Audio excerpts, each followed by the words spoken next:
Peredaran uang palsu di UIN Makassar tentu menimbulkan kerugian bagi pihak yang menjadi korban, baik itu mahasiswa, staf maupun pedagang di sekitar kampus.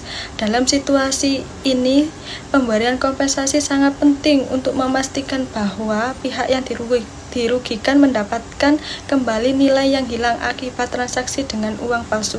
Kompensasi ini menjadi bentuk perlindungan yang sah bagi korban yang mungkin tanpa sadar telah menerima uang palsu dalam transaksi yang sah menurut mereka. Tanpa adanya kompensasi, rasa keadilan bisa terganggu dan memperburuk citra institusi. Selain itu, pemberian kompensasi juga berfungsi sebagai bentuk tanggung jawab institusi terhadap kejadian yang terjadi di lingkungannya. Jika uang palsu beredar karena kelalaian pengawasan atau kelemahan sistem transaksi di kampus, maka UIN Makassar harus memberikan ganti rugi kepada pihak yang dirugikan. Kompensasi tersebut bisa berupa pengembalian uang yang hilang atau fasilitas lain yang bisa mengurangi dampak kerugian yang dialami korban. Langkah ini juga menunjukkan bahwa pihak kampus peduli terhadap kesejahteraan dan keamanan finansial civitas akademika.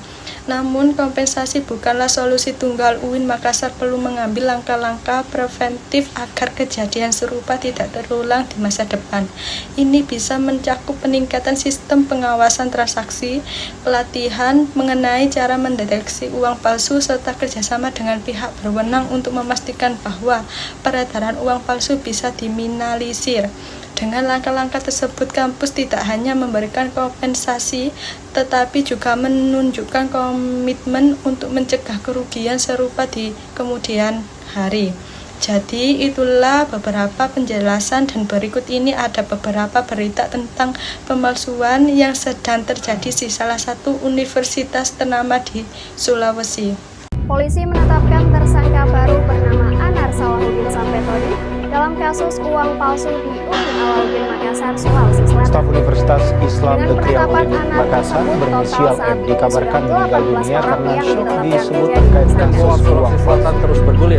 Seorang diketahui M yang pada dijadikan tersangka tiba-tiba dilarikan ke rumah sakit untuk melakukan penyelidikan.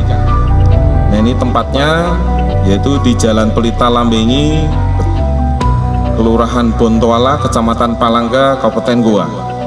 Nah, ini begitu tim sudah bergerak, dimulailah melakukan penyelidikan ya. Warahmatullahi wabarakatuh. Kami dari Universitas Muhammadiyah Sidoarjo, Fakultas Bisnis, Hukum, dan Ilmu Sosial, kelas 4, semester 5, Prodi Manajemen, akan mengangkat sebuah diskusi, di mana diskusi ini merupakan tugas dari Bu Vera, yaitu mata kuliah Manajemen Kompensasi.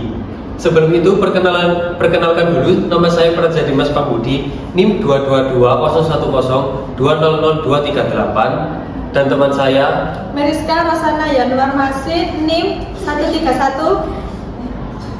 Saya Karimana Bila Yulia Rahmawati dengan NIM 214. Oke, langsung saja kita akan mengangkat sebuah diskusi di mana ada sebuah berita UIN Makassar telah mengedarkan uang palsu, di mana uang palsu ini adalah mencapai sekitar 400 juta sekian.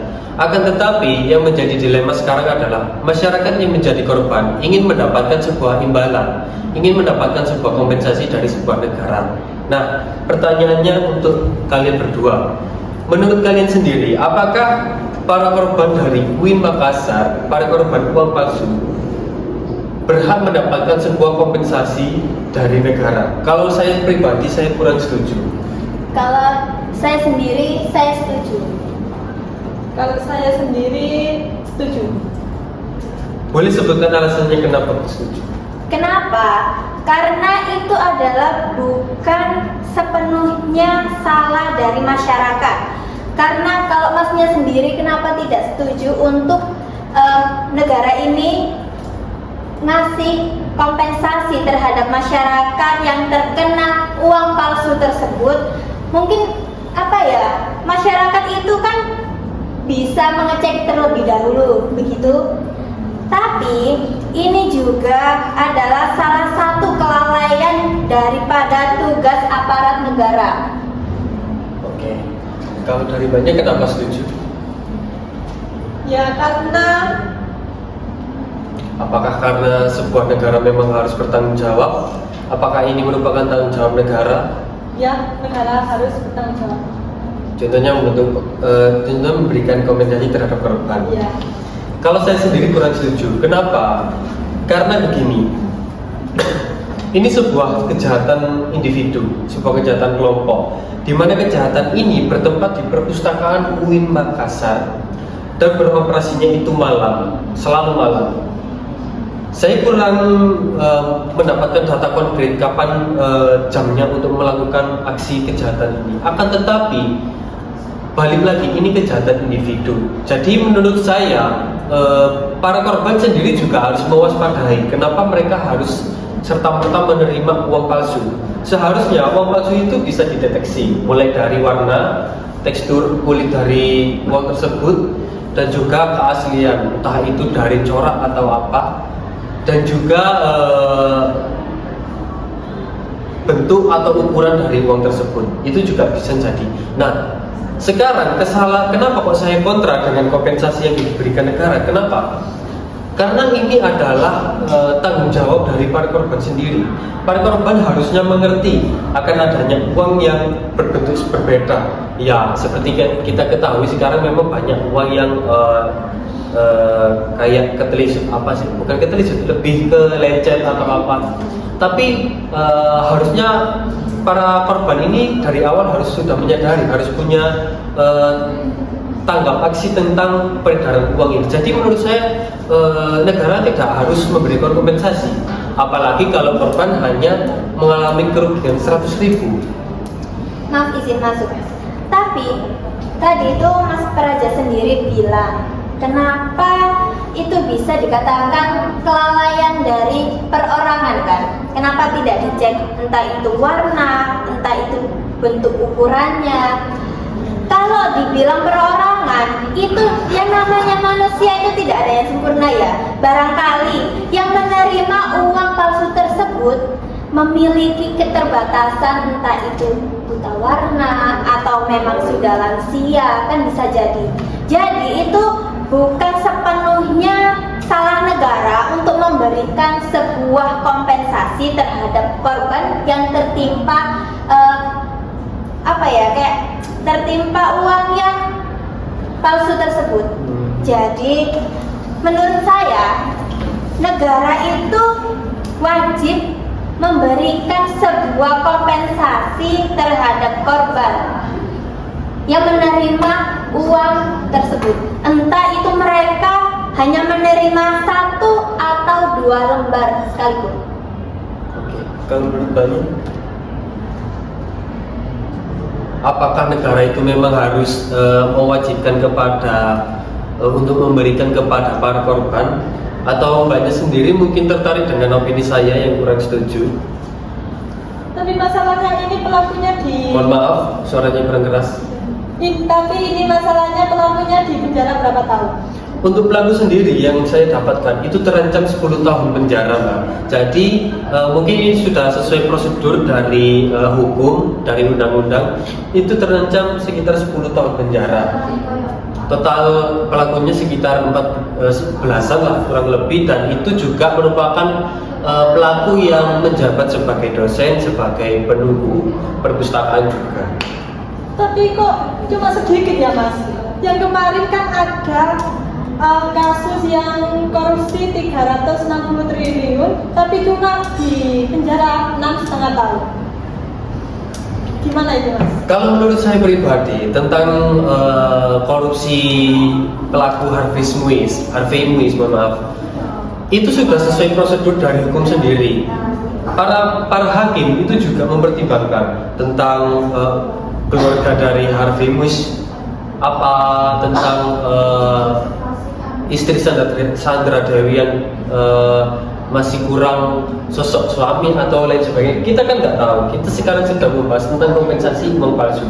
Tapi kalau banyak menyangkut pautkan dengan hukum, ya kita balikan lagi ke para hakim, para pakar ahli-ahli hukum untuk menjelaskan masalah tersebut. Masalahnya sekarang adalah Kalau kita membandingkan antara hukum yang satu dengan hukum yang lain, itu tidak akan ada habisnya. Yang namanya kejahatan itu memang kalau bisa ya hukum secara setimpal, secara seberat-beratnya. Mungkin hukumannya bisa lebih ringan apabila ada pertimbangan. Tapi kalau saya lihat dari kasus uang palsu ini udah kejahatan, udah benar-benar melampaui batas menurut saya. Tapi ya balik lagi, negara nggak harus bertanggung jawab atas kejahatan ini. Harusnya masyarakat sendiri lebih sadar. Maaf, izin masuk. Tapi kenapa kalau negara itu tidak memberikan kompensasi terhadap korban? Menurut saya ya kayak negara memberikan kompensasi terhadap korban itu ya sah-sah aja. Soalnya bagaimanapun perekonomian perorangan itu tidak bisa dipatok gitu. Karena kan setiap daerah itu namanya UMR itu kan berbeda, dan kondisi ekonomi finansial keluarga itu pun berbeda-beda. Barangkali ada yang terkena uang palsu tersebut itu kelasnya menengah ke bawah. Oke, mohon maaf, saya sanggah lagi. Kalau kita mengatakan bahwa ekonomi orang beda-beda, ya pasti beda-beda. Cuma kan sekarang adalah kesadaran dari masyarakat sendiri. Ini merupakan kelalaian masyarakat. Kenapa? Harusnya masyarakat tahu bahwa uang yang dipegang itu palsu. Kurang lebih seperti itu. Apalagi masyarakat sekarang lebih melek dengan uang-uang baru, di mana banyak yang mungkin teman-teman sekalian tahu tentang uang 75.000. Iya. Tahu kan? Kenapa kok nggak ada? Karena masyarakat menolak. Nah, harusnya masyarakat sendiri sudah tahu kalau ada uang palsu, ada uang baru, ada uang lama atau dan lain sebagainya. Kalau seperti yang Mbak Nabila katakan tadi tentang buta warna atau apa, ya itu mungkin memang resiko orang buta warna. Bahkan kalau tidak ada kejahatan sekalipun, uang 20.000 bisa disangka 10.000, kurang lebih seperti itu. Maka dari itu, kalau kita mengatakan bahwa negara memang harus wajib memberikan kompensasi, menurut saya tidak. Karena ini kelalaian pribadi, dan juga harusnya masyarakat atau perangkat-perangkat desa setempat atau para pejabat setempat harus mengantisipasi, atau enggak seminimal-minimalnya mungkin para mahasiswa dari UIN Makassar sendiri harusnya mengetahui kenapa kok perpustakaan sampai malam itu tetap berproduksi. Kita kan nggak tahu cara kerja dari perpustakaan itu nanti aslinya seperti apa. Tapi harusnya para mahasiswa di mana UIN Makassar yang terkenal universitas yang besar itu kan banyak mahasiswanya. Harusnya mahasiswa juga berpikir kritis. Kenapa kok harus ada? Kenapa kok sampai ada peredaran uang palsu di UIN, di UIN Makassar? Nah, kalau kita ulik kembali para mahasiswa, dari kata maha aja kan kita yang paling mentok dari para siswa, dari SD, SMP, SMA, kita kan mahasiswa paling tinggi di pendidikan. Nah, harusnya para mahasiswa sendiri tahu kalau ada peredaran uang palsu. Nah, pertanyaan saya sekarang, apa sih kok harus masyarakat yang semena-mena dapat kompensasi dari negara? Kalau kita menyamakan semua kejahatan harus dapat kompensasi, harusnya Harvey Muis dapat kompensasi kan? Dapat kompensasi dong. Tapi nyatanya kan enggak. Itu kan termasuk korupsi, sama kayak sama-sama kejahatan. Tapi kenapa kok nggak dapat kompensasi? Karena beliau ini yang melakukannya. Kan dampaknya itu nggak turun langsung ke pribadinya masyarakat. Tapi beliau ini mengkorupsi uang negara dan merugikan negara. Oke. Berarti negara ini kan juga membuat sebuah kompensasi secara bahasa itu tidak secara langsung ketika ada korupsi, di mana juga negara memberikan pelatihan kepada masyarakat dan lain sebagainya. Kalau saran saya tentang kejadian UIN Makassar ini, lebih baik negara itu memberikan pelatihan memberikan pengetahuan pengawasan daripada memberikan kompensasi secara langsung. Begitu. Nah, gantinya apa? Gantinya negara memberikan secara gratis terhadap masyarakat sekitar di UIN Makassar pelatihan gratis, pengetahuan pengawasan tentang uang secara gratis, memberikan pengetahuan tentang perbedaan uang asli dan palsu secara gratis. Jadi kalau begitu, saya yakin semua masyarakat pasti akan ikut andil dalam pelatihan tersebut. Tapi kalau kita mengatakan bahwa negara harus mengganti uang para korban, saya yakin yang tidak menjadi korban ini akan iri. Kenapa? Karena merasa bahwa yang menjadi korban ini lebih diperhatikan negara, apalagi yang menjadi korban juga jumlahnya tidak menentu. Kadang ada yang rugi 100.000, ada yang 1 juta. Nah, seperti yang kita ketahui, masalah bansos aja tidak merata, apalagi tentang ini. Harusnya dapat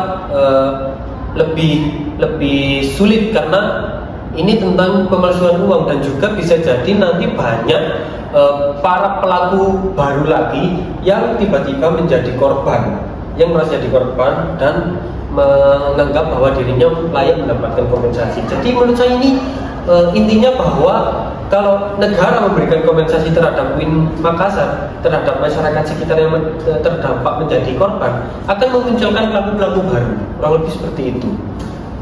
Tapi menurut saya ini adalah salah satu kelalaian aparat negara dan Bank Indonesia. Kenapa bisa ada celah oknum-oknum ini itu beredar untuk meredarkan uang palsu tersebut? Kalau menurut Mbaknya sendiri gimana? Apakah tertarik dengan pendapat Mbak Naga atau pendapat saya? Gini ya, kan sekarang banyak orang masyarakat yang berpikiran itu kan uang besar, kita dibelikan ke pedagang-pedagang, nanti kan yang uang sobek-sobek aja diterima sama pedagang-pedagang tadi, kan nggak tahu kalau itu uangnya sobek. Jadi masyarakat itu kurang gimana ya? Terkadang itu masyarakat sendiri itu emang kurang tahu. Nah, ya. Terkadang itu kan kita membeli ke pedagang, itu langsung dilipat, uangnya itu dilipat, nggak semena-mena langsung diterawang gini kan, gitu. Apalagi di pasar. Oke, kalau masalah itu memang tergantung dari kesadaran korban sendiri. Kenapa? Karena ya kalau masalah melipat uang itu memang sudah lumrah terjadi di pasaran. Ya. Cuma kan yang kita bahas sekarang adalah tentang uang asli dan palsu. Ya memang faktor tentang uang yang terlipat tadi juga mendukung faktor tentang bagaimana kesulitannya dalam mengidentifikasi uang asli atau uang palsu karena sudah terlipat-lipat, gitu kan. Nah, seperti yang saya katakan sebelumnya, kalau kita memaksakan negara harus memberikan sebuah kompensasi terhadap para korban, akan memunculkan pelaku-pelaku baru. Nah, kenapa? Para pelaku-pelaku baru ini juga mungkin akan menyesuaikan masyarakat yang menjadi korban. Contoh, korban tidak tahu karena uang juga terlipat-lipat. Nah, para pelaku baru juga akan melakukan demikian. Itu yang kita takutkan sekarang itu. Jadi, menurut saya pribadi, memberikan kompensasi terhadap para korban ini akan jauh lebih besar resikonya akan memunculkan para pelaku baru daripada kita memberikan pelatihan secara gratis. Kalau kita memberikan pelatihan secara gratis, kita meningkatkan SDM, kita juga mencegah terjadinya peredaran uang palsu lagi, dan juga kita tidak akan takut akan adanya pelaku-pelaku baru, dan juga mungkin masyarakat akan lebih waspada terhadap uang palsu di daerah khususnya terdekat UIN Makassar. Kurang lebih seperti itu. Kalau mungkin pendapat banyak tentang mungkin tentang pelatihan gratis ini bisa kita suruh para masyarakat ini seperti membeli mesin pendeteksi uang asli atau palsu. Nah, mungkin ya memang sekarang di wilayah UIN Makassar sekarang lebih banyak orderan tentang pendeteksi uang palsu karena terjadinya peredaran uang palsu di situ. Tapi pendeteksi uang palsu itu tidak menjadi solusi untuk masyarakat sadar bagaimana cara membedakan uang asli dan palsu. Kalau kita pikir secara logika, tidak semua tempat itu punya uang pendeteksi, punya pendeteksi uang, kurang lebih seperti itu ya. Jadi yang menurut saya kurang tepat kalau kita jadikan solusi gitu. Tapi ya memang kita harusnya memang wajib memberikan pelatihan secara gratis terhadap para korban atau mungkin masyarakat luas di daerah tersebut. Gimana menurut Anda? Menurut saya ya itu tadi, saya tetap kekeh kalau warga itu harus mendapatkan kompensasi. Alasannya, ada alasan lain lagi? Gimana ya, emang itu sebuah kecelakaan ya, kesalahan yang emang benar-benar disengaja sama oknum. Iya. Okay. Siapa sih yang mau menjadi korban untuk salah satu pemegang atau menerima uang palsu yang itu emang nggak bisa buat belanja, buat beli apa, keperluan apa. Kan kita nggak tahu ya keperluan untuk masing-masing keluarga bermasyarakat itu kan beda-beda gitu. Oke. Mungkin kalau menurut saya pribadi kurang setuju banget kalau negara memang harus diwajibkan memberikan kompensasi. Karena ini akan menjadi dilema, ini akan menjadi sebuah peristiwa yang akan diingat-ingat oleh semua orang, di mana kejahatan itu yang menanggung harus negara sendiri. Itu seolah-olah masyarakat itu tidak ikut andil dalam mencegah kejahatan. Itu kalau kita berpatok negara memang harus memberikan kompensasi, maka semua kejahatan di masyarakat harusnya mendapatkan kompensasi. Contoh seperti ibu-ibu yang mencuri kayu. Nah, kalau kita perbandingkan dengan ibu-ibu tersebut, ibu-ibu itu kan mencuri, itu juga merupakan kejahatan dan hukumannya juga sekitar 10 tahun atau bahkan ada yang sampai dihukum mati. Nah, kalau menurut saya pribadi, ya ini kan sebuah kejahatan mencuri yang memang tidak bisa ditolerir, tidak bisa ditoleransi lagi. Jadi apa ya? Saya memang agak setuju. Sekarang mungkin saya merasa agak setuju dengan opini Mbak Nabila. Memang negara harusnya memberikan kompensasi, akan tetapi negara juga harus memberikan sebuah pelatihan, sebuah pengawasan terhadap masyarakat. Mungkin negara juga harus memperketat pengawasan di area sekitar UIN Makassar, dan juga negara turut andil dalam menghukum para pelaku secara adil, di mana ya memang menurut saya hukuman terancam 10 tahun ini masih kecil. Kenapa? Karena kalau kita bandingkan dengan korupsi, menurut saya ini lebih parah pengedaran uang palsu.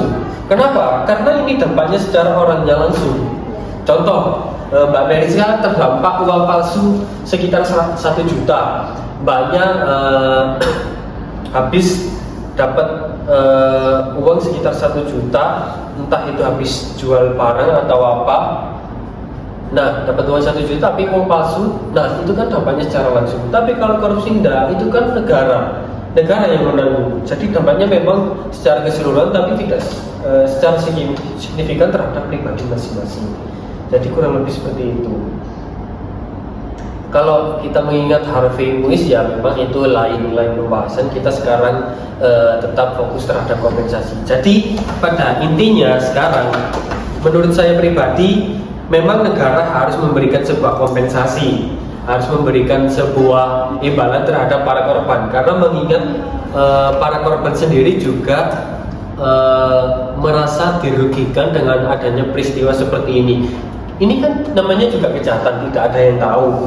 Tiba-tiba datang secara tiba-tiba datang secara mendadak masyarakat sendiri juga ingin pengetahuan, bukan berarti SDM-nya rendah atau apa, tapi emang ini tentang pengetahuan yang benar-benar harus diadakan pelatihan secara khusus.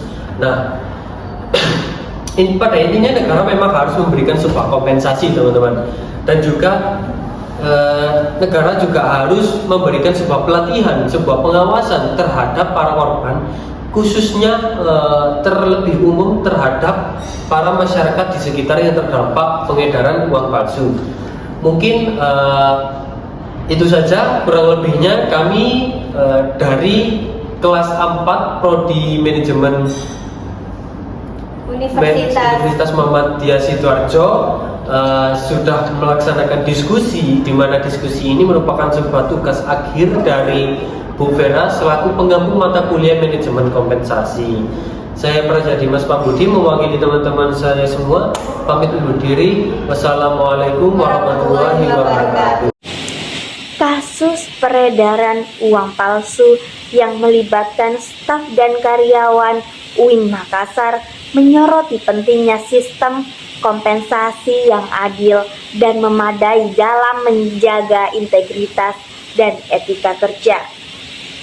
Ketidakseimbangan dalam pemberian kompensasi dapat memicu tindakan ilegal sebagai bentuk pelarian dari tekanan ekonomi.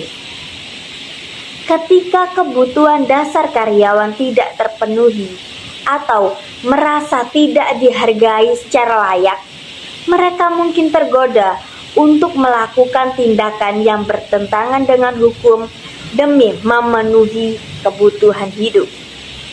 Situasi seperti ini mencerminkan pentingnya peran manajemen dalam memastikan kesejahteraan finansial karyawan sebagai bagian dari strategi manajemen organisasi untuk mencegah penyimpangan perilaku. Selain itu, kasus ini juga menekankan pentingnya pembinaan nilai moral dan etika di lingkungan kerja. Institusi pendidikan seperti UIN Makassar memiliki tanggung jawab lebih besar dalam menanamkan integritas, mengingat posisi mereka sebagai teladan dalam masyarakat.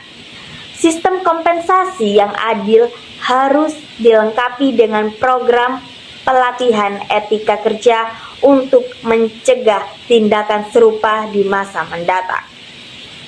Dengan kombinasi kompensasi yang layak dan pembinaan karakter, institusi dapat membangun budaya kerja yang sehat, menghindari kerugian reputasi, serta menjaga kepercayaan publik. Selanjutnya, saya akan memberikan sebuah tips atau sebuah edukasi untuk membedakan uang asli dan uang palsu. Perbedaan uang asli dan palsu, kita lihat dari kualitas bahan. Uang asli terbuat dari kertas khusus berbahan serat kapas, terasa lebih tebal, kokoh, dan tidak mudah sobek. Kalau uang palsu umumnya menggunakan kertas biasa yang lebih tipis, mudah sobek, dan terasa licin.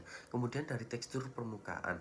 Tekstur permukaan sendiri kita lihat kalau dari uang asli memiliki tekstur yang sedikit lebih kasar dan tidak rata, terutama pada bagian cetakan timbul. Uang palsu cenderung memiliki permukaan yang lebih halus dan rata. Kalau selanjutnya yaitu ketajaman warna dan gambar. Kalau dari uang asli, warna lebih cerah dan tajam, gambar dan tulisan terlihat jelas dengan detail yang rapi. Uang palsu, warna cenderung pudar atau terlihat mencolok, gambar dan tulisan kurang tajam atau kabur. Selanjutnya dari benang pengaman, terlihat seperti dianyam. Ini yang uang asli ya, terlihat seperti dianyam, dapat berubah warna pada pecahan tertentu, terasa berbeda saat diraba. Uang palsu seringkali hanya berupa garis cetakan, tidak berubah warna atau tidak ada sama sekali. Kemudian tanda watermark, yaitu kalau uang asli terlihat saat diterawang, merupakan bagian integral dari kertas. Kalau uang palsu mungkin tidak ada atau hanya berupa cetakan yang terlihat samar saat diterawang. Selanjutnya yaitu gambar tersembunyi. Uang asli muncul saat uang dimiringkan ke sudut tertentu, gambar jelas dan konsisten. Kalau uang palsu tidak ada atau tidak terlihat jelas saat dimiringkan. Kemudian dari tinta berubah warna. Uang asli bagian tertentu berubah warna saat dilihat dari sudut berbeda. Uang palsu tidak ada perubahan sama sekali. Recto verso. Uang asli, gambar pada bagian depan dan belakang terlihat pas dan sempurna saat diterawang. Uang palsu, gambar mungkin tidak pas atau tidak ada sama sekali. Kemudian kode tunanetra, ini khusus untuk orang yang tunanetra ya teman-teman. Uang asli, garis timbul terasa jelas saat diraba di sisi kanan dan sisi kiri uang. Uang palsu tidak ada atau terasa berbeda saat diraba. Kemudian selanjutnya yaitu reaksi terhadap sinar UV.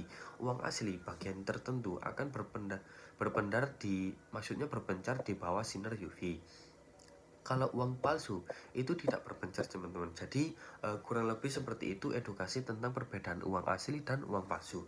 Kemudian bagaimana sih kalau kita mendapatkan uang palsu atau kita menjadi korban terhadap uang palsu yang sudah beredar saat ini?